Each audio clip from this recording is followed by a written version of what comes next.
very friendly relations so far. We established diplomatic relations 30 years ago in 1994.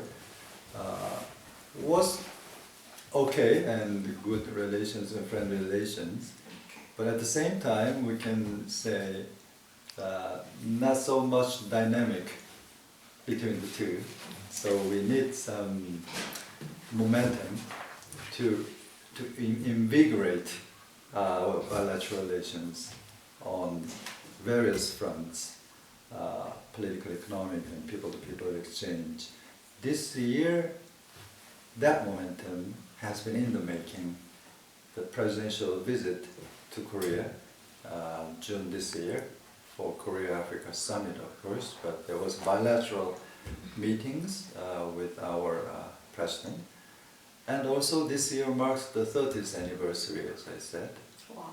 So the anniversary is there to celebrate, right? So the Korean embassy is implementing lots of events. Every month we are implementing big or small. And the real big one is coming near in September at Celebration Center. There will be an event called Korea Festival 2024. Wow. Food and cosmetics and Korean companies, Hyundai, Kia, Samsung, LGs, and also Taekwondo team is coming. Wow. This Taekwondo team is the very world's best. They call it Cookie One Taekwondo team, kind of Korea's national Taekwondo demonstration team. Okay. About 30 people coming in. September 18th. Of course, I will repeat afterwards at the Celebration Center. Okay. Everyone is welcome to join. Okay. So with this strong momentum, we should not miss this momentum, and we continue to keep this momentum working towards, as I said, more vibrant, Yes. more dynamic relations in the years ahead. Okay. That's wonderful. But dormant, I have to say dormant. Okay. 30 million or maximum about 40 million US dollars a month, which is very, very small amount of total trade. The investment is the same actually. So, but the trend or the statistics or the relation, economic relation in general with Africa, the situation looks the same. Korea, Zimbabwe, and also Korea, Africa in general. Okay. Korea, Africa, about 20 billion US dollars of trade. That accounts for less than 2% of Korea's total trade, external trade. Africa, as you know, 50 plus countries, right? 50 plus countries, 1/4 of about 25% of the world, the countries in the world. But the Korea's trade with this big continent remains only less than 2%. That's difficult to understand. So that's why Korea is now moving towards the renewed relations, renewed emphasis, renewed focus with Africa, countries in Africa, bilaterally and region overall. Okay. So that's why in June this year we organized, my president invited the leaders from Africa. With the Korea-Africa Summit, with shared peace and prosperity, and many deliverables during the time, which I am would like to elaborate more. Okay. So Korea-Zimbabwe relations back, the trade volumes dormant there at that level. That's why I said the situation, the relations has been quite okay, but they leave much to be desired, particularly in the trade volumes. When it comes to people-to-people exchange, the situation seems to be better than the economic statistics. in 2018, 2019, pre-pandemic period, the Korean tourists visiting Zimbabwe over 20,000. At the maximum point about 33,000. So on that year, 2018, Korea was the #1 country in Asia who visited Zimbabwe, Wow. surpassing China, Japan, and India. That's huge, right? Yeah, that's huge. But pandemic period, the number, of course, dwindled, and then now, since last year I got the figure that about 10,000. It's now continuously recover, and this year as well, thanks to the Korea-Africa Summit, thanks to President's visit to Korea, the number continues to rise. And I have to introduce there's travel agencies, because of course there are some individual YouTubers, individual adventurers. They come to Zimbabwe, come to Big Four and elsewhere, but mostly it's package tour organized by the travel agency in Korea. So travel agencies continuously making a group tour for about five or six countries in Africa. So each time Zimbabwe is included, together with Tanzania, Kenya, and South Africa. Wow. So that travel agency's package program, I've seen last month, and then I've seen another one last week. Direct trade, seemingly direct trade, may not account for the whole or the real trade between the two, because there are some kind of indirect trade. It is possible through South Africa, through elsewhere, whether it's cars or other items like cosmetics and other items. But still, even so, the number will have to work hard towards more trade and more investments. So for the government level, we need to make conducive environment for the private sector to do business with each other. Because the governments cannot trade, right? Government themselves cannot make big investments. So it's important to encourage the business. So business, they need information, they need good impressions, they need interaction and communication with counterparts. So in that sense, in June this year, when President visited Korea, there was signing of MOU between the two ministries, Trade and Investment Promotion Framework Agreement. And at the same time, the B2B level, JET-NCC, the Chamber of Commerce here, and then the counterpart in Korea, Korea Chamber of Commerce, they also signed an MOU. And for example, in follow-up to the signing of the MOU, next week I invited some Korean business people and then some local business people at my residence, and there will be a kind of networking gathering at my residence. So the embassy will continue to make encouraging or conducive environment for business people to get to know each other and to do business with each other. And at the same time, it's important to meet in person. Right? So we are happy to have some business people right after the summit meeting in June. Some business people from Korea visited, and I hope more to come. That's beautiful. Their business was minerals related, and they told us they didn't know about Zimbabwe, and they didn't know Zimbabwe is abundant in minerals. Particularly, their interest was on nickel, and so we explained a little bit more, but we were wondering how did you get to know about Zimbabwe, and they said, oh, we just heard there's a Korea-Africa Summit, and the president from Zimbabwe is also coming, and we all need diplomacy. Of course. So we cannot close our borders, no countries. So engagement, rather than confrontation or dialogue, rather than tensions or conflict, even war these days. Okay? Prime Minister Chiang first visited as a leaders level, but this time it was the very first between two countries. First leader level presidential visit from Zimbabwe to Korea, and presidential visit means a lot. Everybody can understand in that way. Right? So presidential meetings, a leaders level meeting, that means there will be a follow-up measures, follow-up activities among the bureaucrats between the two.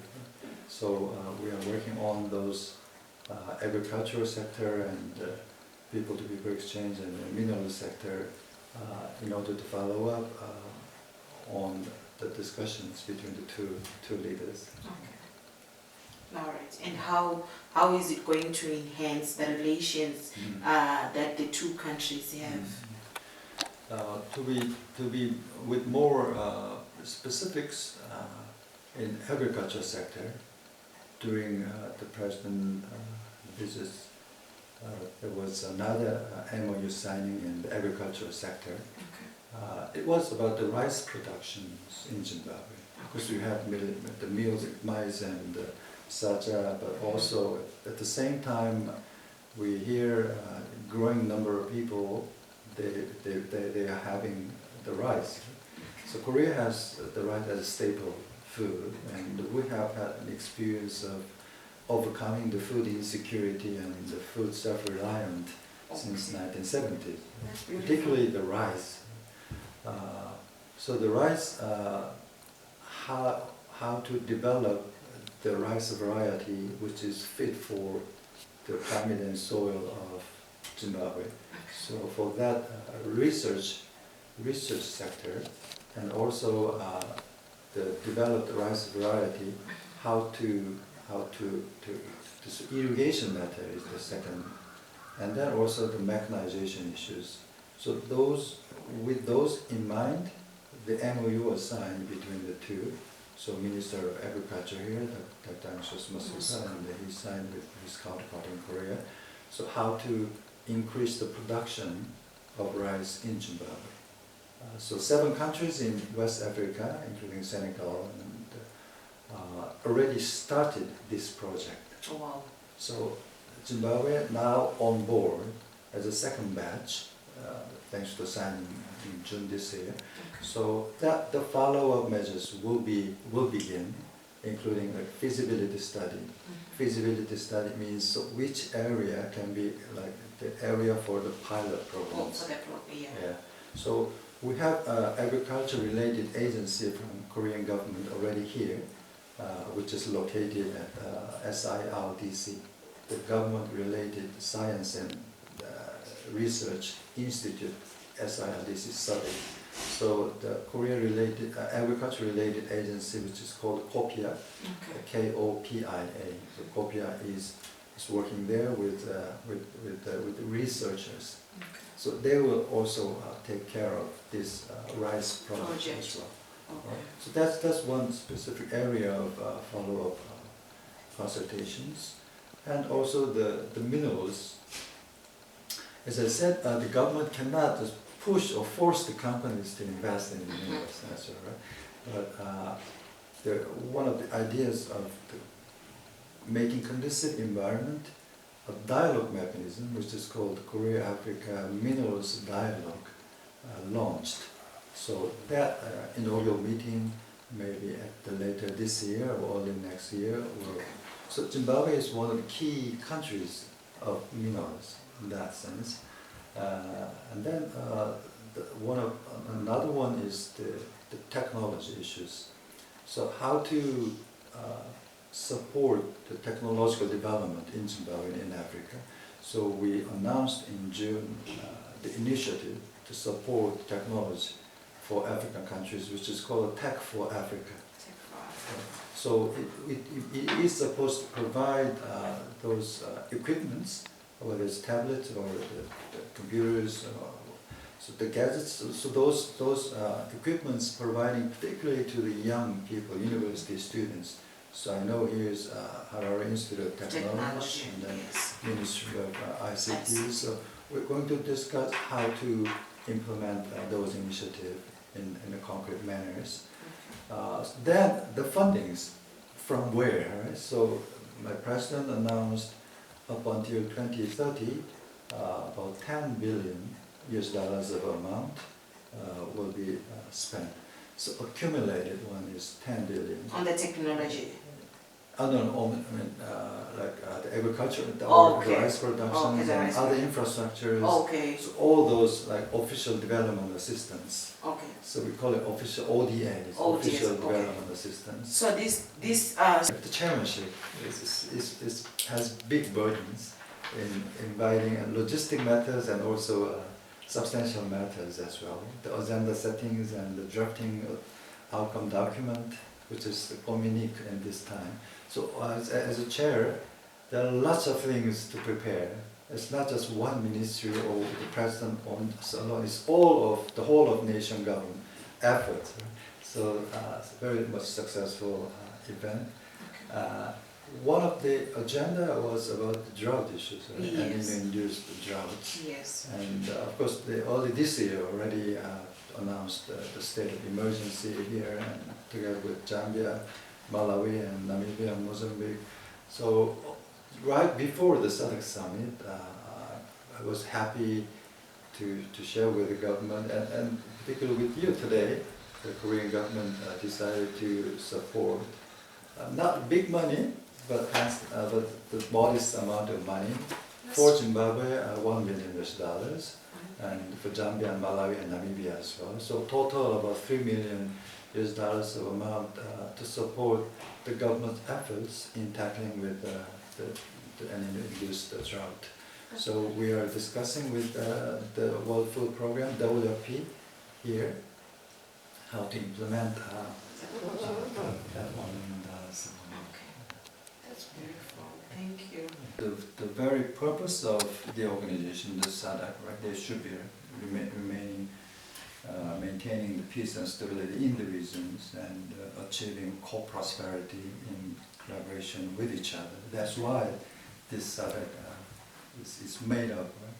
So for that part, the issue of the DRC and the issue of Mozambique, and that was nicely dealt with among the leaders. And at the same time, the industrialization issues and mineral resources issues, that was very nicely handled at that level. And logistically, we can see the change of the roles, right? But at the same time, it's about the pride of the whole nation. And I know this hasn't been the first, it's the second one, Yes. since 2014, and this is the second one. But it's in 10 years' time, much change, I think. So with new Zimbabwe, with the better Zimbabwe, the president hosted this meeting. I hope that meeting, that hosting itself will also provide good national pride to each people, because this organizing the event is not just for the government, it's all for the whole country. Yes. So you should deserve the praise and you should deserve the pride. Similar to the wonderful two men made to 200 meters men final at Paris Olympic. I was very surprised. Oh, thank I was you. very impressed. Wow, eight athletes, two from Zimbabwe. From Zimbabwe, yes, that was beautiful. That was beautiful.